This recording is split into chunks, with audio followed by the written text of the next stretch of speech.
Welcome everybody back to Discuss Peacemaker. This is the inaugural episode of the HBO Max original series, written and directed by James Gunn, starring John Cena.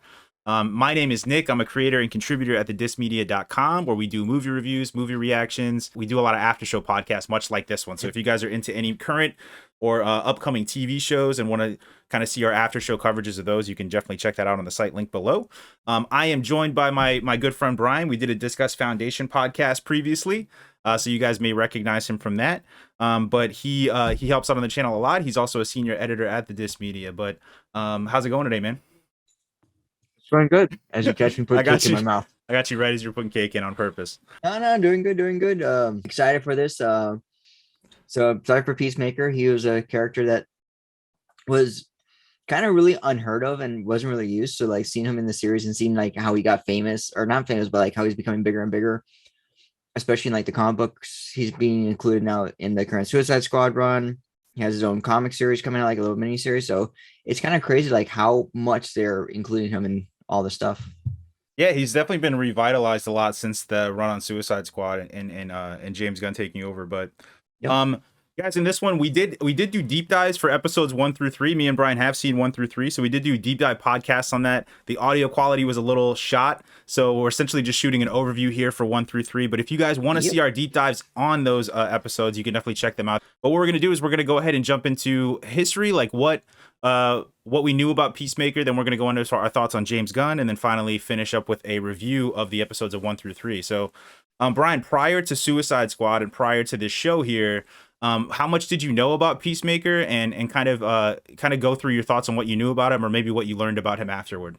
Before Suicide Squad was even announced, the characters and all that stuff, I had no idea who the hell Peacemaker was. I've seen him, but I never knew what his name was. I was always like, what the hell is like that weird guy wearing like the red shirt, khaki pants? Because he's been in like a couple of big series that I've really enjoyed.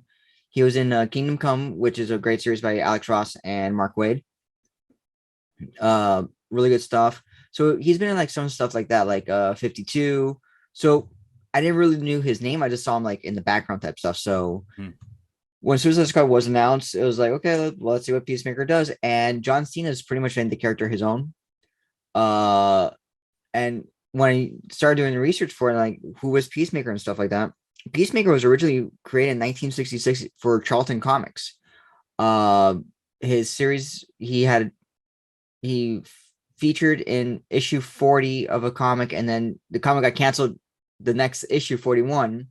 So they gave him his own mini series, which only lasted like 5 issues. So it's kind of interesting, like how he's been around for such a long period of time, but he's now becoming famous because of John Cena and Suicide Squad. So yeah, that was my brief understanding of who he was prior to the movies and stuff like that. Yeah, so I knew zero about him. I didn't know anything about him. Even after watching the movies, I still didn't know anything about his like comic origins and stuff like that.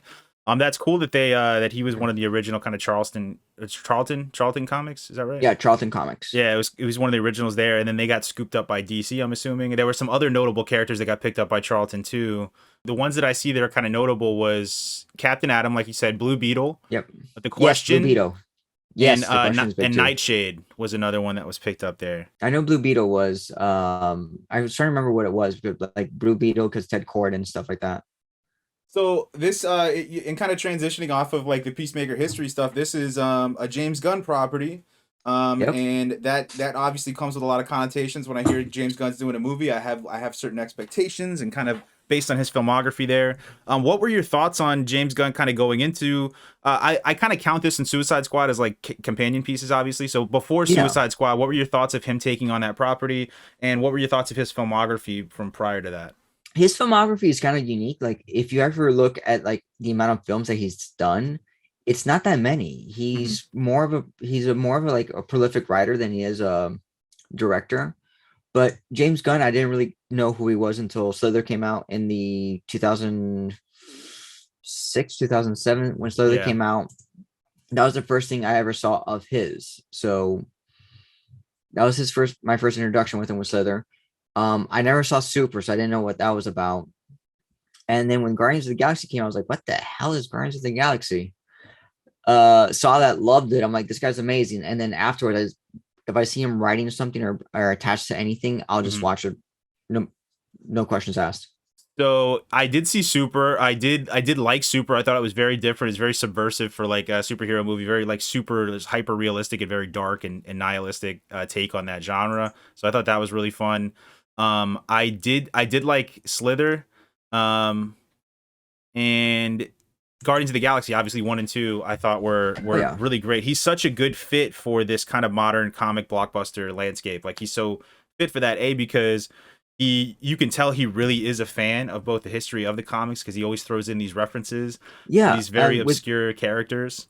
in Peacemaker, he references he actually writes that John Cena references a jetpack, and Hmm. Peacemaker used to have a jetpack.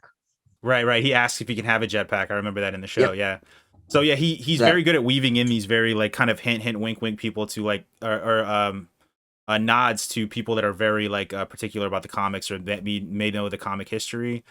He seems yeah, very good with fan service, and I think that people respect that a lot. And and I think he yeah, got yeah go ahead. from when his time working with Trauma, Hmm. that we've mentioned that before. Like with Trauma, like he that's how he learned the trade with Lloyd Kaufman, and you see Lloyd Kaufman like a lot of his films, he's always in there, and you can see that he learned the fan service from there. So that was really Right. cool. Yeah, it's been Starting point for that. I think the most interesting thing about him has been how like successfully he's been able to navigate that. I think a lot of directors Oh have yeah, struggled with like the moving to intellectual properties with different fan bases and all that kind of things attached and the expectations that comes with that. I think a lot of like filmmakers from prior to the 1990s have like really struggled with that transition, and he's done so well at coming in, making it very fun, irreverent, and he's done a really good job at picking characters or properties to take on that don't have that entrenched like fan base and don't have those like really lofty expectations. So yeah, picking like Guardians of the Galaxy is going to give him a lot more creative freedom than if he was to do like a Batman movie or something where it's oh very yeah, you very much want to stay in kind of in the lines of that. And he's a guy that cuts the colors outside the lines. So picking these characters has been really successful for him, and I think very successful for Marvel and DC both, with his obviously his films he's made. oh yeah, for sure, for sure. Like especially when you have somebody that for Guardians of the Galaxy, you pick a bunch of oddball characters that nobody cares about to the point where Bradley Cooper's Rocket Raccoon voice is now trending on TikTok for everything. Like almost everything is the Yeah, Rocket Raccoon voice, absolutely. and you if you were to say back in 2012 or 2006 when the Marvel Cinematic Universe was announced that one of their biggest franchises would be Guardians of the Galaxy, they will laugh you out of the room. They would laugh you out of Absolutely. existence. Yeah, that's a very good point. If you were to tell that to like Kevin Feige, like when Iron Man was coming out, oh, your one of your biggest franchises is going to be Guardians of the Galaxy. Yeah, that would have been Yeah. insane. But yeah, And the crazier thing, oh, he's so good at taking those and just kind of expanding those yeah. out. And I think Suicide Squad was a really good fit for him. And having seen his films, you're starting to see, and also seeing Peacemaker, which we're going to transition here to in a second. Um, all of his stuff feels of the same ilk, and I think he's Oh, he's yeah. like an auteur in the aspect that if I watch a movie, I feel like if I watch a movie now that he's done, I can pick up on a lot of things and go, "Oh, this is a James Gunn Yeah. film." So you And met. Oh, go ahead. oh, no, I was going to say like one of his like major tributes, because we talked about it before, is his great use of the, excuse me, great use of the needle drop, Hmm. where he Yep. doesn't rely on it for everything. And he just use it to pinpoint certain aspects of the story. Yeah, he writes to his music, and it's kind of apparent in the finished product every time. So you see these they always have killer soundtracks for any of the films that he's doing, and then they fit so well with the set pieces and stuff that he designs. They're all really they're super tied to those to the music that he's using in those things. The other thing that I see with James Gunn films is a a focus on a misfit family, a bunch of understood people kind of coming together, a surrogate family, maybe having like hereditary family issues and finding family in your friends essentially, and like meeting people and kind of making that surrogate family there. I think all of his properties kind of have that kind of heart to it, Yeah. at its core. The other thing is, like you mentioned too, with Rocket Raccoon, he's got his CGI based kind of animal sidekick characters in a lot of the stuff that he does there too. Yeah. So Eagly is the latest addition in that long line of great characters, but he's got Groot, he's got Rocket Raccoon, Yeah. the Suicide Squad. I think he had like Killer Croc, those kind of very just CGI characters. Also, Yeah. not Not Killer Killer Croc, Croc, the King Shark. King Shark, yes. Now way. who is Naue is another great example of that too. So that's kind of something he's been famous for. He's also got this very irreverent, kind of conventionally lowbrow humor that kind of fits that aesthetic Yep. that he goes for in his films too. So there's these little things that obviously you pinpoint in a lot of his films that I'm seeing in Peacemaker too, and it's just a really good fit. So um I want to transition over to, we did see episodes 1 through 3. So Yes, we did. I believe 3 ended with the and obviously guys, we're talking about 1 through 3. So if you haven't seen the show, the spoiler Yeah. alert So here. spoiler. Yeah. Yeah, spoiler alert here. We are going to be spoiling the first 3 episodes of Peacemaker. So if you guys have not finished those, make sure to go check those out and then hop back with us. But I believe 3 ended with The the butterfly. attack on the Groff compound, Mhm. and then the butterfly coming out of a blown up head. Yep. Um, so overall, and we've got some points that we want to touch on too. But overall, what were your thoughts on just the first 3 episodes, how it was established, and kind of just kind of general thoughts on the show so far? The first 3 episodes do a great job of establishing all the characters. And it's funny, like thinking about it in retrospect, like we did the first 3 episodes each individually, and thinking about it in retrospect, the 3 episodes do a great job setting up who each character is and some of their personality traits and some of their flaws. And it was a really great way when you see it, looking back on it, that that Peacemaker is very, he's starved for attention. He wants his approval from his dad, and he has a shady past. And you start seeing that coming through from when he leaves the hospital and stuff like that. With Leota, she has the issues with Viola Davis, Amanda Waller as her mom, and dealing with that type of stuff. And you just start seeing more and more of these characters and their personalities, who they are, and it sets up everything perfectly. Like you have Augie being set up perfectly. Like all the characters are introduced very well, and the story, it just builds perfectly on who they are and what each character could bring to the table. So it just works. It really does work. No, I completely agree. I think if I had to come up with a buzzword for like what I thought of the first 3 episodes, it's like perfect. It's Perfect. like fit. It's fit. So yes, perfect in that it's like a perfect fit.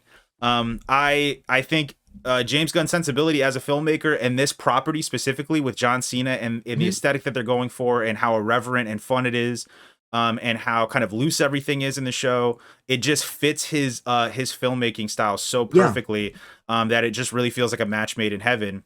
And I had heard that this was something that James Gunn wrote during quarantine, just kind of as not as a joke, but he just kind of wrote this on a whim in quarantine, and then didn't, during COVID. Yeah. And it has that feel of just kind of like fun energy of just kind of like not taking itself too seriously, just kind of thrown out Yeah. there. And I think it just fits so well because he's able to take these kind of loose, fun concepts, but execute them so well visually with these great set pieces and great action sequences and all that kind of stuff. And it just kind of culminates in this awesome show so far. So I really enjoyed the Yeah. first 3 episodes. I want to touch quickly on John Cena. So John Cena as Oh yeah. Peacemaker. Um, I'll go first too, just for this part here. I just think he's so. I for someone that has had mixed reactions to John Cena performances in the past. So like different movies he's been in, I've always been kind of like lukewarm. I didn't really like empathize with his character. I think he really killed it on a Yeah. lot of these performances. This is really just the perfect role for him. Where Oh, it he's is. he's kind of able to really take ownership of the role there. He's so performative. The character fits his background essentially because and we'll talk about this in a little bit too, but Peacemaker feels like a backyard wrestling persona, like Yeah, it one of does. like he feels like a wrestling character that didn't quite make the WWE, but like you know what I mean, like it just has like a backyard wrestling persona to it with his trailer and his like his principles and all that kind of stuff and how kind of animated he is. So to cast somebody with John Cena with a background in wrestling and that performative aspect helps with like the stunts, and it helps with kind of you buying that character. So it's really just a perfect fit for him, and he's done such a great job in these first 3 episodes. I've been really really impressed with how well he's delivered on this character here. But it really just feels like a perfect fit for him. What do you think? No, it one thing that he does with characters like James Gunn is he finds the perfect person for certain roles and certain things and brings the best out of them. Hmm. Like Dave Bautista in Guardians of the Galaxy. Who would have thought a wrestler who had zero acting credits would have done such a great job? John Cena, who's known more for like these goofball characters in like some of his TV show or not TV shows, but like films like the Hmm. Firehouse films. and different things. Like it seemed kind of like, okay, this it makes sense. It's pretty unique. It's whatever. But like Peacemaker, oh, how is he gonna put? Holy hell, he's Yeah. killing it. So like he You and can say the same and then thing with he Star-Lord too. You yeah, know. with Chris Pratt, but like he's embodied the character so much. Like during the Suicide Squad promos, he would not take off the costume. He did everything in the Peacemaker costume. Like he was Yeah. so. It was him, and then you see him act it. It's just like, is he really acting like Peacemaker, or is he acting like John Cena? Like, who is this person? So it's really, Yeah. it's great. I love the casting. I love him as John, as Chris Smith. Him and Patrick Will, is it, no, it's not Patrick Wilson, it's Robert Patrick. Robert Patrick. Mhm. They they work well together. Like you could tell that there's chemistry, and he just nails it. Like he just nails it perfectly.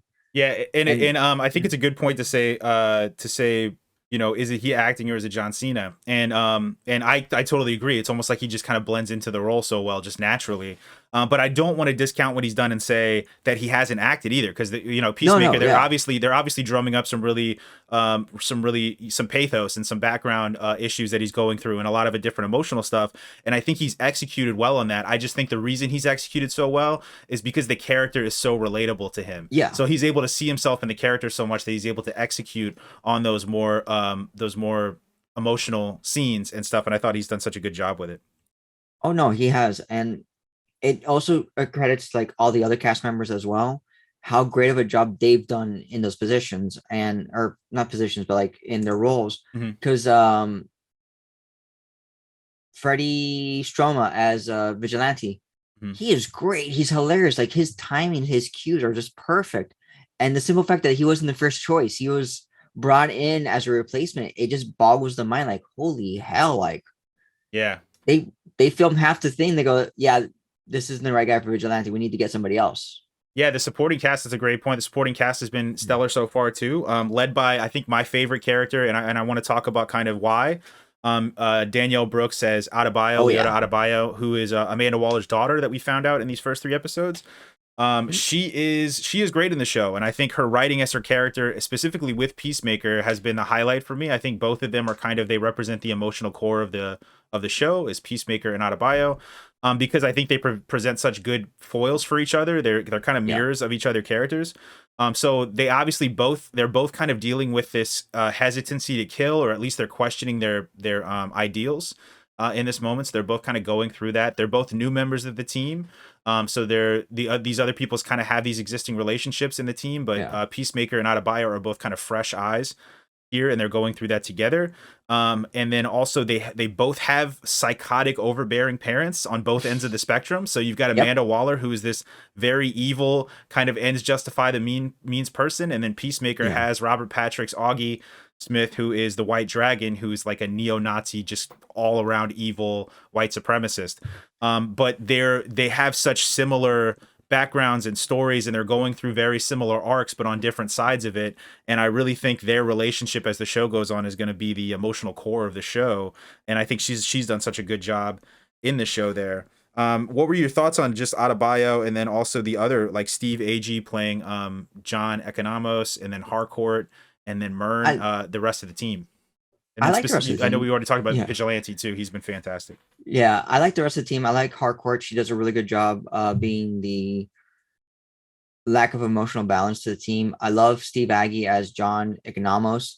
Um, funny thing is, you mentioned Brian Posehn, like they could be interchangeable.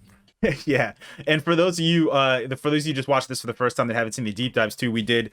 I had a comment where I said I really love Steve Agee in this role, and I think he's really funny in this role. But I was telling Brian that I thought this seemed like a role that maybe they could have given to either him or Brian Posehn, because they feel like a Yeah. similar character in this moment, and I could see Brian Posehn doing everything Steve Agee's doing. But I mean, obviously he's been fantastic, but it was just one of those things Oh I yeah, saw he's where been I was just great. like, oh wow, they seem very like interchangeable, like you said in this. Really quick, I want to highlight what I think we both think is amazing, which is the intro sequence. So Yes. specifically the intro sequence with their amateurish dancing is such a Yeah. great fit for the show. It sums up the show in such a small amount of time. It's like it's not it's something that he put in because he wanted to highlight the people that worked on the show and these opening credit scene, and he said he wanted to thwart the skip intro button, and I think he's done that Yeah. to a great degree. But yeah, it's just a perfect summation of the show. It's visual, it's big, it's like the music. It's amateurish, but it's on purpose, and it's just like and then the music, like you said, the music choices in the show with its kind of post 2000s European metal that are kind of pervading the show, and the hair metal is just like I love it. The soundtrack for the show. It's just so great. So touch a little on the the intro sequence and kind of what you love about that, and then also the music and the score that they're using in the show so far. All right, so they filmed the intro sequence in the middle of the filming, so they've been filming for a while now. The choreographer is Carissa Lee Barden, and she's married to Alan Tudyk. Tudyk, if you don't know who he is, he does the voice of Hey Hey in Moana. And a billion other voices. He's if you know Alan Tudyk, he's been in everything. Yeah, he's a very prolific voice actor. Like, he's almost in everything. Mm-hmm. But it's a great thing. It dances. The characters are introduced in a very comical way, and it is supposed to be very serious and very stoically. So that's why they're very like gruff with their movements and very. But it's great, and it sets up all the characters perfectly, especially just comically and theming them to it, and I love it. I haven't skipped it yet. On top of that, what did you like, just in a more general sense, what about the score and choosing the music for the show? Oh, it's perfect. Like, the music is so good because it's like how you're saying that it's the European metal influence, the hair metal, and it mixes in the 80s, and it just blends with the characters and who they are, and it thematically matches a lot of what they're going through to the music itself. And that's goes back to James Gunn knowing the needle drop, knowing when to use the right music. And it's not the right music to tell the story, but it's the right music to set the theme of the story. It's just a very good fit for the show, and that's what I keep coming back to, is everything just fits so well and is so efficient. Were there anything that was like super surprising? I know we pointed out in our deep dives how in each episode he seems to have weaved these very obscure comic references into, like he talked about Batmite, and he talked about Matter Eater Lad, and he talked about some other doll maker, and he's had little allusions to with different like stuff in the production design that's alluded to a lot of more deep cut stuff. I know that probably didn't surprise you, kind of knowing James Gunn, but was there anything that you've seen so far in the show that kind of stood out to you, or that you were like, oh, I didn't expect that? That's really great. One of the more like artistically set design deep cuts that I've really enjoyed, and this is something I told you like after the fact, was the fact that there's Trauma film movie posters in the abandoned video store. Yeah. And that was like a really unique thing, is like, okay, that is such a, because you don't notice the posters, they're faded out of the way, they're not really very visible, but when you do see them in perfect alignment, you're like, okay, that's a Trauma film. Okay, that's pretty cool. That's a nice like little. The last thing I want to talk about before we wrap up here is just the aesthetic stuff, because I think we kind of happened on something that I think we both agreed on, which is Peacemaker feels like Florida Man. So yeah. Like, oh God, yes. Peacemaker is like a superhero version of Florida Man. So if you read all these, and for those of you that obviously that may not know what Florida Man is, I think a lot of people do, but it's just those crazy stories that you read. Florida Man, I think you said your birthday one was throws Gator through a Wendy's drive-through window, or Florida Man, like I don't know, like attacks a police officer with like katanas or something, like just crazy, like oh my god stuff. John Cena feels like Florida Man was adept at weapons and had like a military background. That's what the character feels like to me. Peacemaker is just the physical embodiment of Florida Man as a superhero, and I think that's awesome, and it's really funny, and I think James Gunn's kind of leaning into that and making him as crazy as he can be. When they had the scene with he and Vigilante in the back just throwing dynamite at each other and shooting household appliances, and then they finished the episode by having a threesome with a guy's wife that was there earlier, and then opening an alien artifact while they're in bed. It was just like, this is such a Florida Man news story as like a DC show. So I really think that's really fun, and I really look forward to seeing kind of how they expand on that aesthetic, both with like his trailer and his patriotic Yeah. trailer that he has, and the kind of people, Eagly. yeah, his neighbor and the way he freaks out on his neighbor, and Eagly having a Yeah. bald eagle as a pet. He's Florida man, Yeah. and I think He really is. when that clicked for us, we were like, okay, this makes sense now. It feels like James Gunn was like, I want to just do Florida man as a superhero, and that's exactly what he did. Yeah. Oh Um, yeah, for sure. I agree with you 100%. I yeah. I had nothing else. I just agree with it. Just when you do like a little copy thing like the Yeah. kiki, I do that. I do little copy things. Right. So yeah, if you guys can't tell, we both adore the show so far.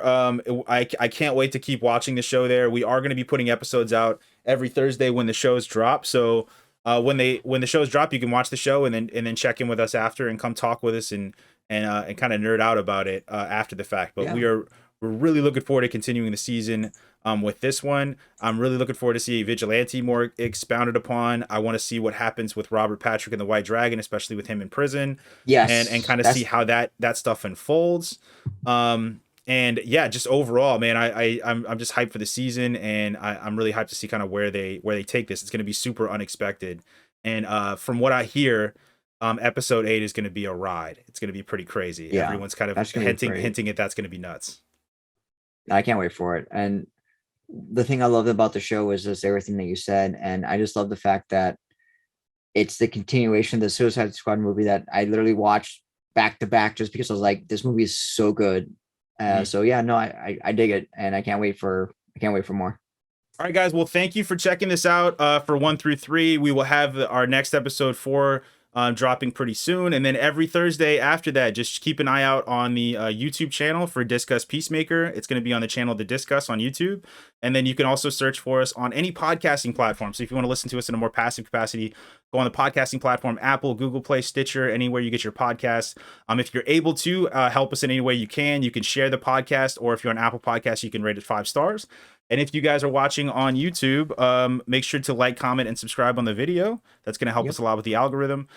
We have some stuff that's coming up on the Dis Media. So if you want to, keep us in mind for movie reactions and movie reviews, we're going to be posting stuff like that. Brian's going to be posting some TV reviews on the site pretty soon here. So make sure to keep an eye on the Dis Media for that. And that's pretty much going to sum it up, man. Do you have anything you want to promo or anything that's coming up at all?